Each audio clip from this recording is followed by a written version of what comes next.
let's talk about the 6 ways you can use the Molded Frame Embossing Folder. Hi everyone, I'm Yana Smakula. Welcome back to my channel.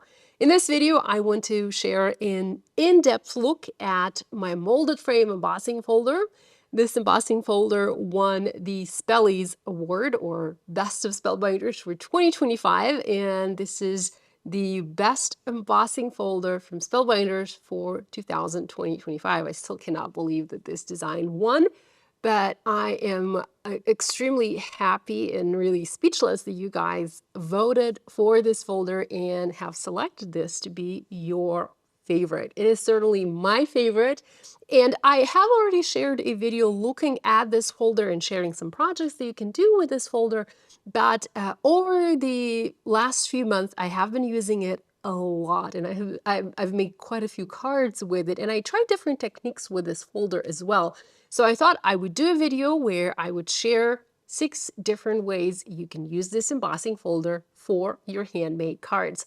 So let's start with the basics. This is a 3D embossing folder from Spellbinders. This means you need to use universal plate system in your Platinum 6 or a regular Platinum die cutting machine to be able to use this folder. I'm sure it is also usable in other machines. I just don't really know what the sandwich for those machines are. You'll have to check on the Spellbinders website for that. This folder is designed for A2 cards, so the design that it embosses measures 4¼ by 5½ inches. The design of the folder is actually inspired by the shaker cabinets in my kitchen. I really love that kitchen design or the cabinet design, and I wanted to take that from my kitchen and bring this into my craft room, and that's how this design came about.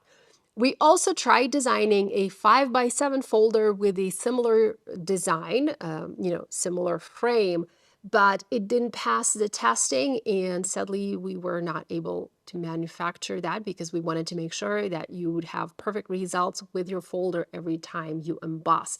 So that's why we only have the A2 design at this time.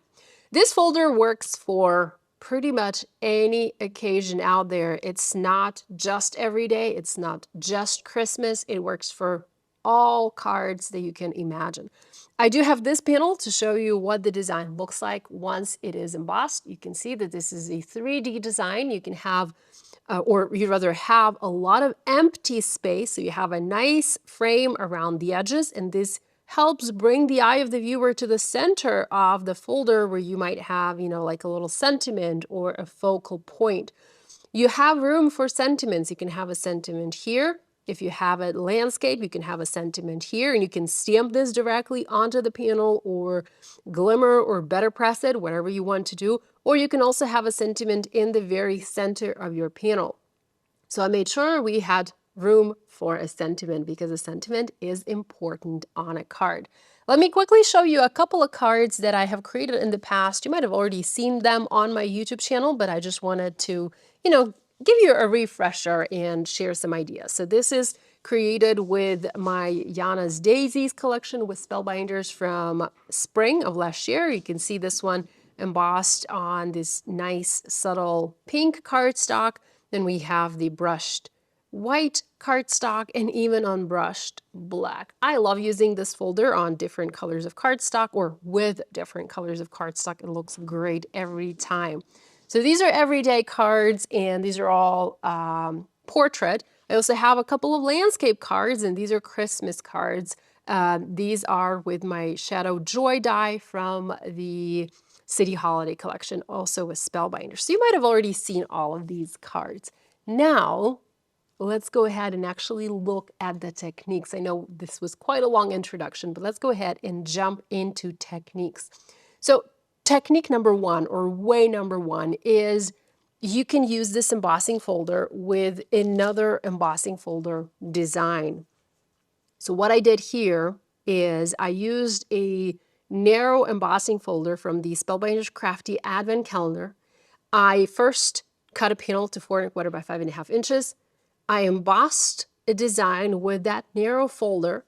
I then popped my panel inside the Molded Frame Embossing Folder, and I added the molded frame embossing over it.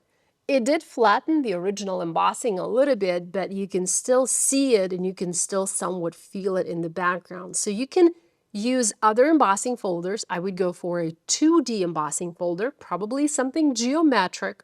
Emboss that first, maybe partially on the background, and then pop that embossed panel into the 3D embossing folder, into the molded frame, to have a different pattern added inside the frame.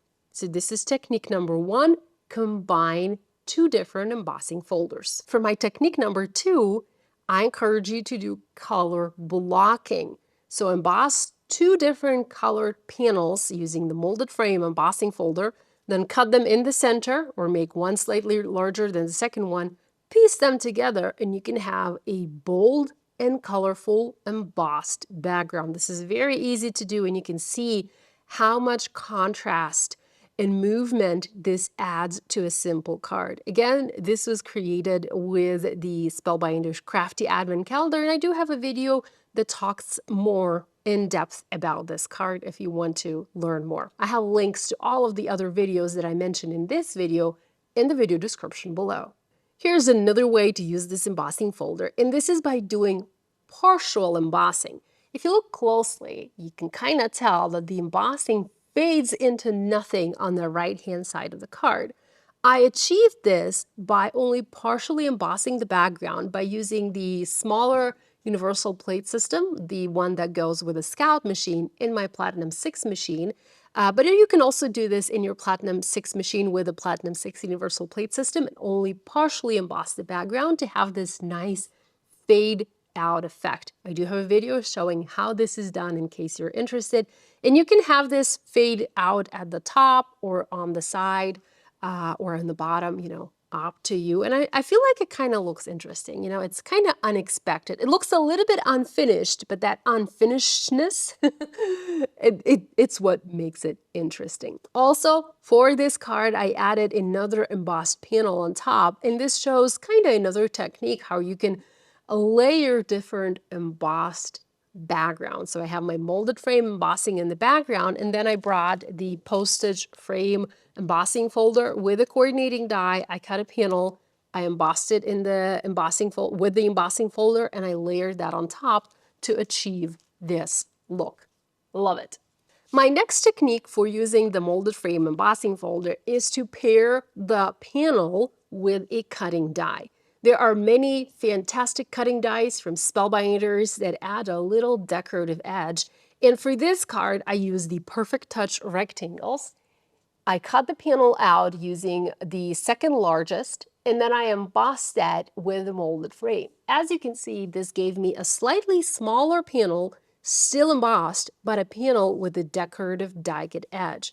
So I encourage you to give this technique a try. See if you have dies in your stash that work with this folder size, and see if you can cut a panel using that die to have a little decorative edge, and then pop that panel inside your embossing folder to have this beautiful effect. For my next technique, I encourage you to turn this into a shaker.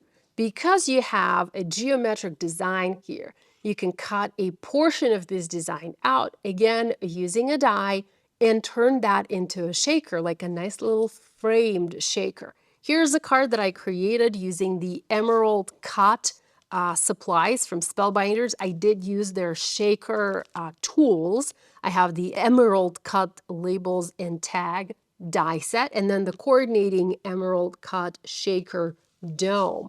And I basically die cut an opening in my panel, added the shaker dome, added the sequence, and I even embossed a panel that I put inside the shaker. So that's a cool and neat little technique that you can try. Of course, you don't have to use these shapes or these products. You can try this with other products that you might have in your stash. And then the last but not least, here is a way how you can extend this embossing folder and use it on a larger size card. This is not an A2, but this is also not a 5x7. This is a 4 3/4 by 6 inch card. This fits inside a 5x7 inch envelope. What I did here is I embossed a panel The panel was cut to 4¼ by 5½ inches. You can see this panel. And then because I needed a larger card base, I simply popped it on a card base that was larger. I have 1/4 inch on each side because I needed to accommodate a larger floral arrangement.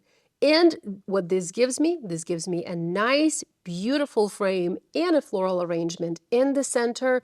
And because of that frame, the eye of the viewer goes instantly into the center of this little card. So this is a look at the fun ways, the 6 ways that you can use your molded frame embossing folder. This is still available from Spellbinders. If you haven't yet purchased this embossing folder, I have a link to the Spellbinders store below. Check it out. I love this design. This literally is my favorite embossing folder design. I have it on my desk all the time, and I reach for it all the time. In fact, honestly, I sometimes tell myself that I need to skip using this folder and maybe use something else because I'm kind of using it too much. Anyhow, thanks so much for joining me today. Let me know if you have questions, or let me know if you have other techniques that you would add to this video list or technique list. Maybe there's something else that you have tried and enjoyed doing, not necessarily with this folder, but with other embossing folders, and you think might be a good fit to try with this folder as well. Thanks so much for joining me. Love you all, and I'll see you again next time.